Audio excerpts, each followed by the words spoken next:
Je ne te prie pas pour Denis parce qu'il est déjà auprès de toi, mais je prie pour nous tous qui devons continuer sur le chemin que tu nous adresses.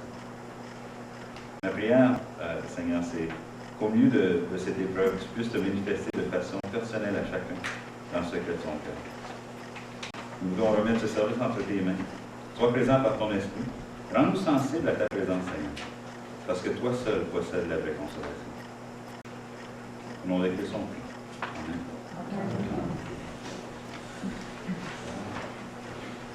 On va commencer avec un chant. Si vous avez dans vos pamphlets le premier chant. Il n'y a sûrement pas des pamphlets pour tous, mais si vous voulez partager avec celui qui est avec vous, on va chanter le premier chant. J'ai trouvé la question.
Denis est né à la Chute en 1941, où il passa une partie de sa jeunesse.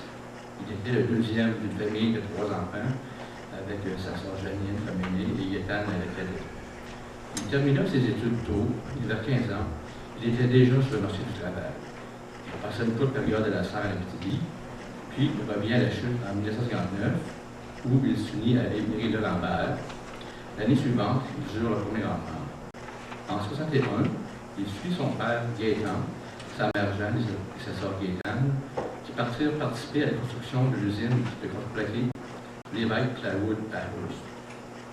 Le reste de sa famille suivit par la suite, ainsi que sa sœur Janine. Denis était un homme vaillant qui travaillait plusieurs heures par jour pour faire vivre sa famille de 3 enfants. Sa fille Joanne et ses 2 garçons, Daniel et Ricky. Il était très débrouillard et prenait toujours à cœur ses projets. Malgré son éducation et habileté, il avait un très bon potentiel car il réussit à se hisser au poste de surintendant chez Lévesque. Denis aimait beaucoup la nature. Son loisir préféré était la chasse aux petits ou aux gros gibiers, surtout la chasse aux chevreuils, qu'il anticipait tant à chaque automne. Dans ses jeunes années, il aimait bien aller au chalet avec sa famille et surtout faire du ski nautique avec ses garçons. L'hiver, il aimait bien faire des randonnées en skidoo avec ses amis et faire de la pêche sur la glace en avant du chalet. Plus récemment, il aimait l'été faire du camping et de la pêche au lac Sainte-Thérèse. Pour plusieurs d'entre vous, Denis était un patron qui pouvait paraître tout ça. Mais en réalité, c'était un homme juste qui avait à cœur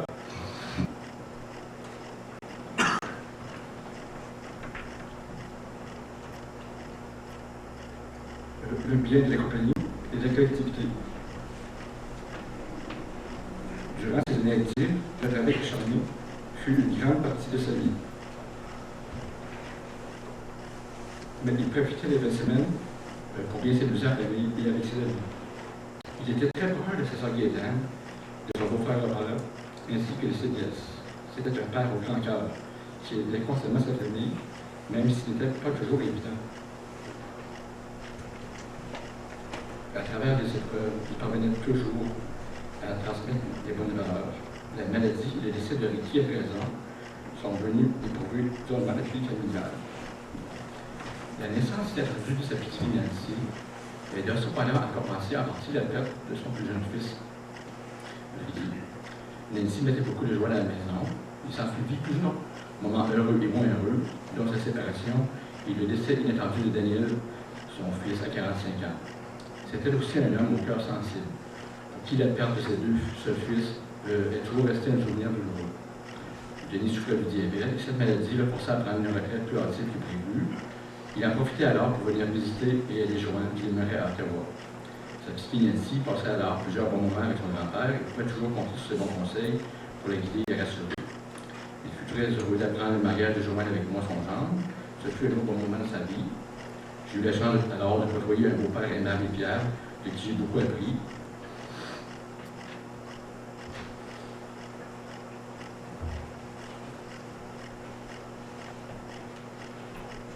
Et donc, je garde toujours un bon souvenir. La rencontre de Denis et son mariage avec Jacqueline changèrent sa vie. Il lui permit d'accomplir plusieurs beaux projets. Grâce à leur engagement respectif et leur amour mutuel, ils ont su nous faire vivre de merveilleux moments en leur compagnie. Malheureusement, son diabète finit par reprendre le dessus sur sa santé, au point qu'il devait se soumettre à un traitement de dialyse depuis le printemps dernier.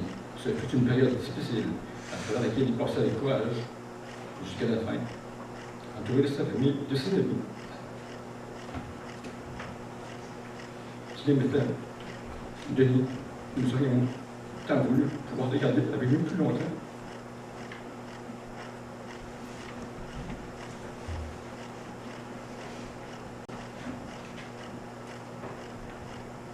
Mais la maladie, on a dit autrement. Comme réconfort, nous savons que Dieu continuera à veiller sur nous dès la hausse. Nous gardons de joie et des souvenirs impérissables. Nous te remercions pour tout ce que tu fais pour nous. Nous t'aimons toujours et représentons.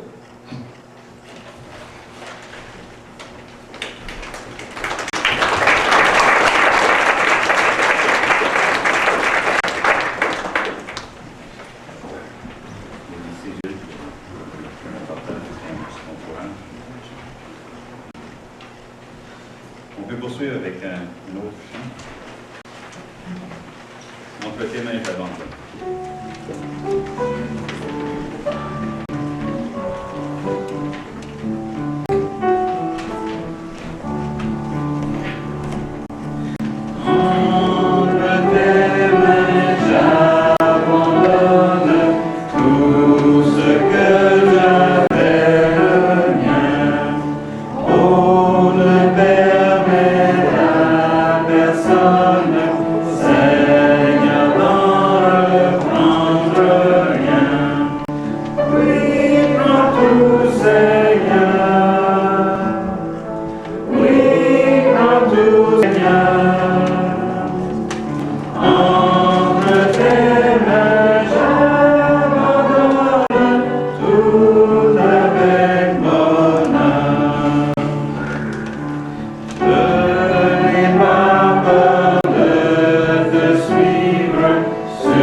écrit tiré de 2 Corinthiens 4:16. C'est pourquoi nous ne perdons pas courage, et même si notre homme extérieur se détruit, notre homme intérieur se renouvelle de jour en jour. Car nos légères afflictions du moment présent produisent pour nous, au-delà de toute mesure, un poids éternel de gloire, parce que nous regardons non point aux choses visibles, mais à celles qui sont invisibles. Car les choses visibles sont passagères et les invisibles sont éternelles. Nous savons en effet que si cette tente où nous habitons sur la terre est détruite, nous avons dans le ciel un édifice qui est l'ouvrage de Dieu, une demeure éternelle qui n'a pas été faite de main d'homme. Aussi, gémissons-nous dans cette tente, désirant revêtir notre domicile céleste, si du moins nous sommes trouvés vêtus et non pas nous. Car tant que nous sommes dans cette tente, nous gémissons accablés parce que nous ne voulons non pas nous dépouiller, mais nous revêtir, afin que ce qui est mortel soit englouti par la vie. Et celui qui nous a formé tout cela, c'est Dieu qui nous a donné les arts de l'esprit. Nous sommes donc toujours pleins de confiance, et nous savons qu'en demeurant dans ce corps, nous demeurons loin du Seigneur, car nous marchons par la foi et non par la vue. Nous sommes pleins de confiance, et nous aimons mieux quitter ce corps et demeurer auprès du Seigneur. C'est pour cela aussi que nous nous efforçons de lui être agréables, soit que nous demeurions dans ce corps, soit... Vous savez, j'ai pas beaucoup d'expérience à faire des services funéraires, en fait, c'est mon deuxième. Mais croyez-moi, par exemple, quand je vous dis que celui-ci est particulièrement difficile. C'est toujours douloureux de perdre un être qui compte pour nous. Mais quand ça arrive de façon fâcheuse, c'est encore plus difficile. Pour certains ici aujourd'hui, c'est peut-être comme ça qu'ils se sentent. On connaissait bien, on savait bien pour tous ceux qui connaissaient David, que sa santé descendait. C'est certain qu'on s'attendait à le voir nous quitter dans un avenir pas très lointain. C'est certain qu'on espère toujours que c'est le plus loin possible.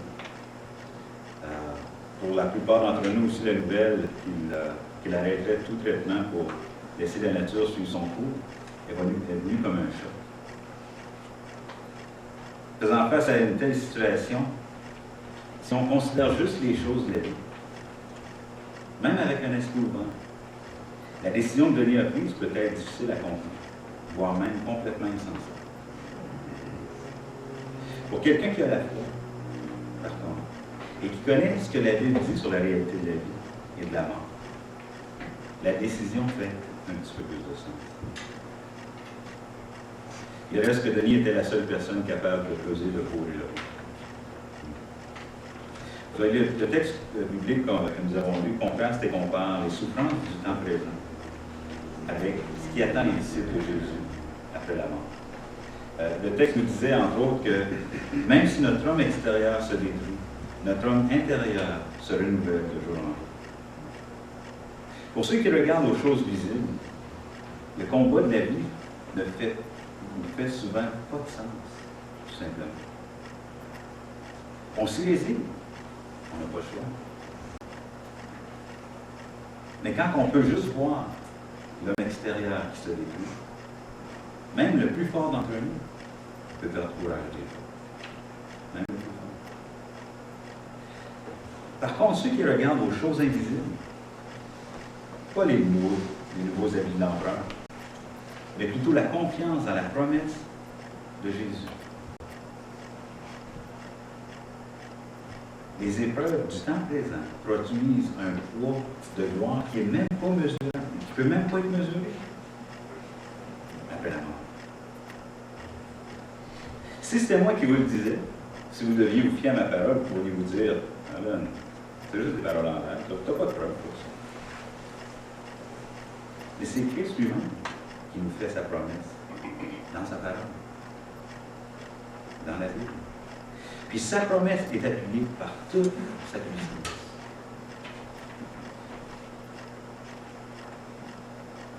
Et cette promesse est que même si notre corps est détruit, Dieu a quelque chose de mieux qu'une demeure éternelle.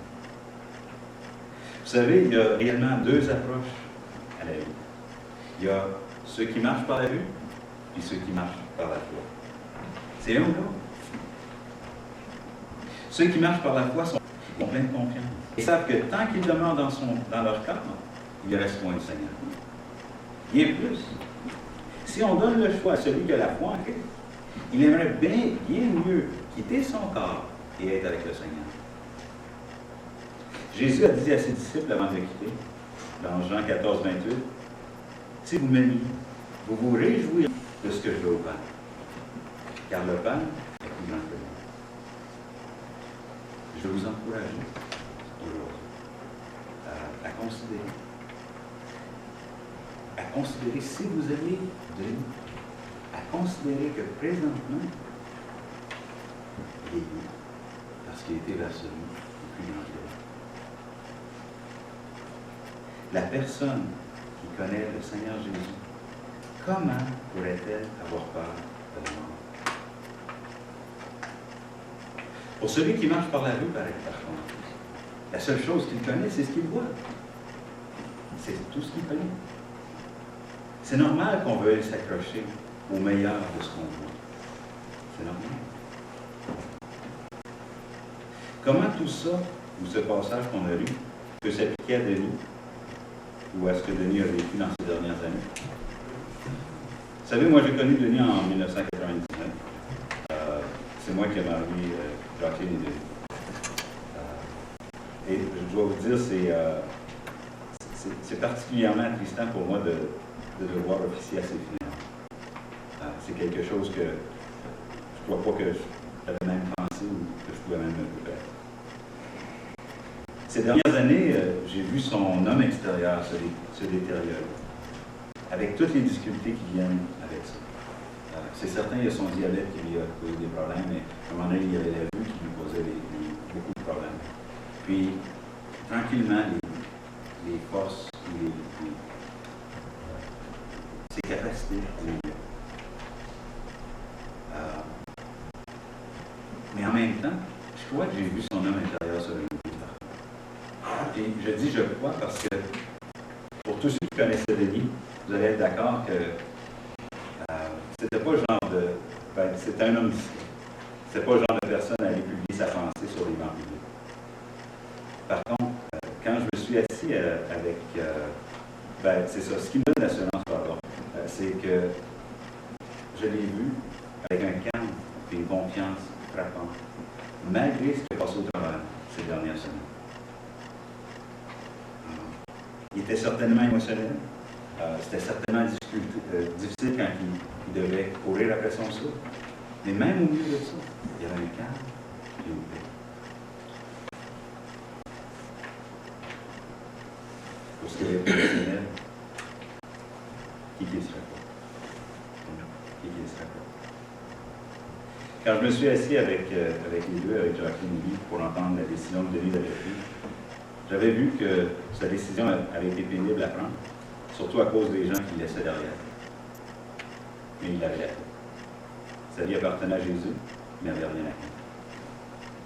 De voir que la décision avait été prise avec l'avis du médecin, puis à la lumière aussi du fait que les derniers efforts de traitements médicaux avaient presque rien donné. J'ai compris qu'il était arrivé au bout de sa course.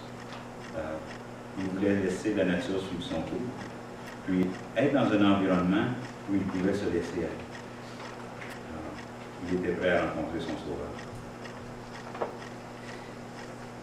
Il avait déjà déclaré avoir donné sa vie à Jésus. Et même devant la mort, il a gardé la foi. Dans 2 Timothée 4, 6, 7 à 8, il y a le verset que vous avez sur le dessus de vos pamphlets, qui dit « J'ai combattu le bon combat. J'ai achevé la course, j'ai gardé la foi. Désormais, la couronne de justice m'est réservée. Le Seigneur, le juste juge, me la donnera dans ce jour-là. Et non seulement à moi, mais encore à tous ceux qui auront aimé son avènement. » Si vous avez de la difficulté avec les choses de la foi, c'est certain que votre douleur est probablement la plus vive de tous aujourd'hui. Mais si vous laissez votre foi entendre avec vous, votre tristesse va bientôt se transformer en joie. Prions.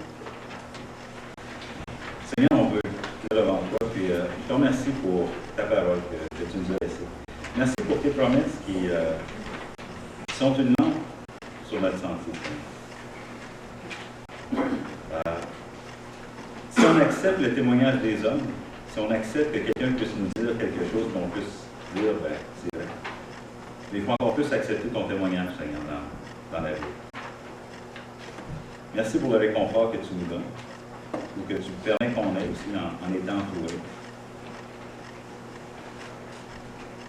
Ma prière, c'est que tu puisses donner à chacun, la paix que juste toi peux donner face à la mort, Seigneur. On sait bien que même si la célébration des funérailles est finie, la personne va nous manquer le restant de notre vie. Aide-nous, Seigneur, à guérir tranquillement de cette blessure, mais surtout à se rappeler de la place que Denis avait dans le vie. Je veux recommander Jacqueline entre tes mains, puis sa famille aussi, la famille à Denis.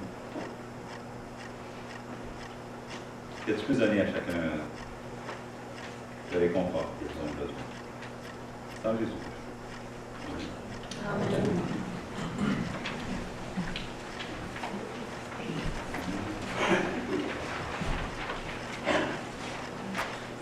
On va passer avec un troisième chant.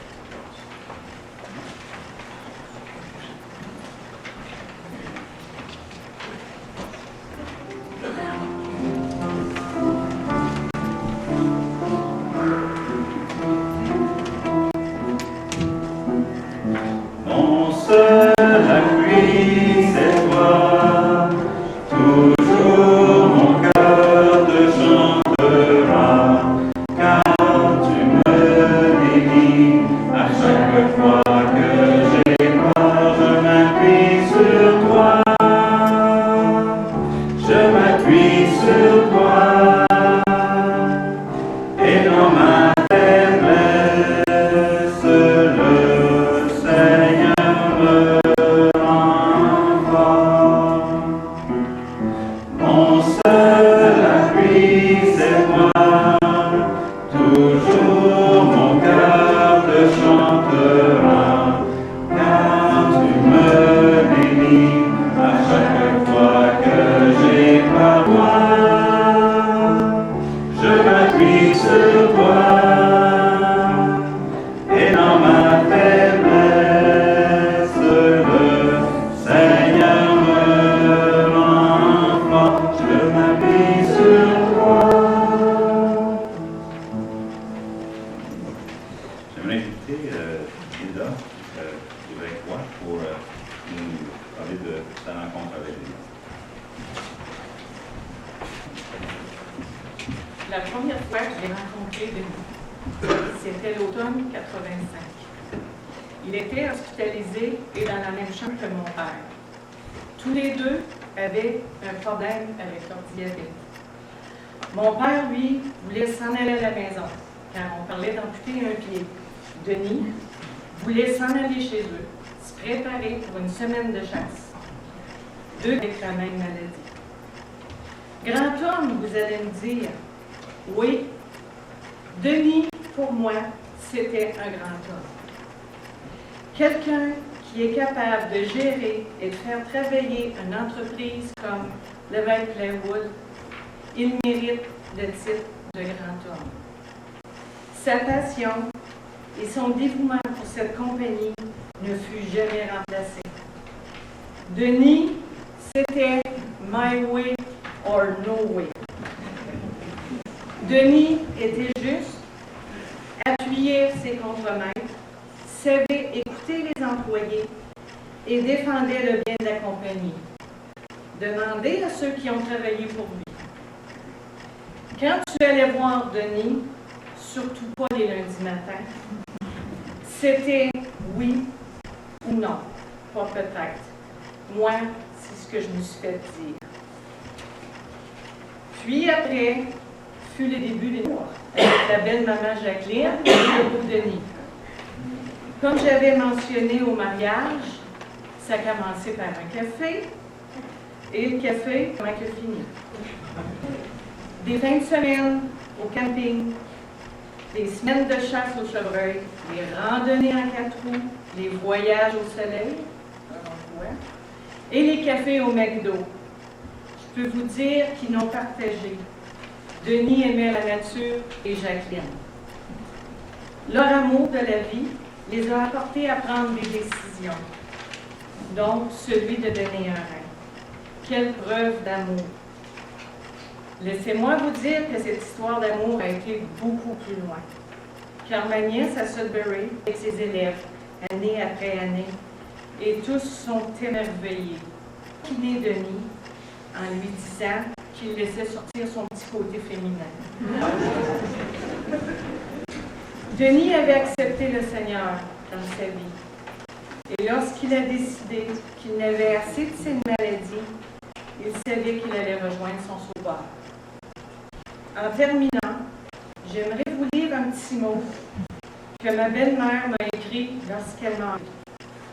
C'est juste que je vous l'apporte parce que l'année m'a frappée, c'était en décembre 85. Dans la joie, comme dans la peine, que le Seigneur soit toujours le premier dans ta vie. Jésus a dit, « Je suis le chemin, la vérité et la vie. Nul ne vient au Père que par moi. » Puis moi, je veux vous ajouter, au départ de l'être cher, c'est un peu de nous qui sort. Merci.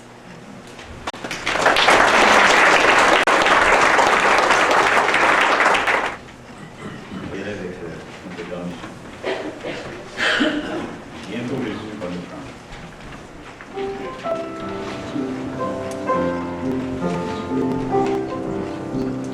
Bientôt Jésus va nous prendre, lui dans le ciel. Il nous a dit de l'attendre. Nous avons la victoire. Nous vivons avec Jésus dans le ciel. À toi seul la gloire. Oh, viens bientôt Emmanuel. Péché, travaux et souffrances cesseront et pour toujours. Devant ta sainte présence, nous chanterons son amour. Nous avons la victoire. Nous vivons avec Jésus dans le ciel. À toi seul la gloire. Oh, viens bientôt Emmanuel. Combattons avec courage, attendant ce jour heureux, et chantons malgré l'orage, nous sommes victorieux. Nous avons la victoire, nous vivons avec Jésus dans le ciel. À toi seul la gloire, oh bien bientôt Emmanuel.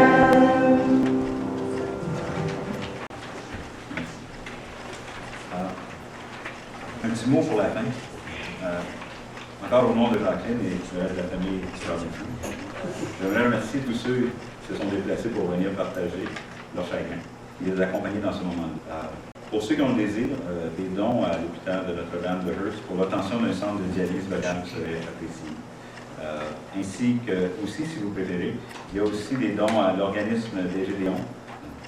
Vous trouverez des cartes à la rue, donc si c'est quelque chose qui vous intéresse. Au nom de l'Assemblée chrétienne, je vous dis au revoir. Chez les miens. Merci à tous ceux qui ont contribué au service, Gilles aussi et à Linda, je vous remercie beaucoup. Puis pour rendre ces funérailles plus personnelles. C'est un temps de... c'est le dernier temps où on va être tous ensemble, justement, pour se rappeler qui était. Le service est maintenant terminé, puis après la prière, la famille et les gens sont invités en bas pour un petit goûter sur ça. Puis, prenons le temps de, justement, d'échanger nos souvenirs avec eux. Linda a mentionné que le lien en partant, il y a une partie de nous autres. Il y a beaucoup de vérité là-dedans, dans le sens que chaque fois qu'on entre en contact avec un être humain, il y a un échange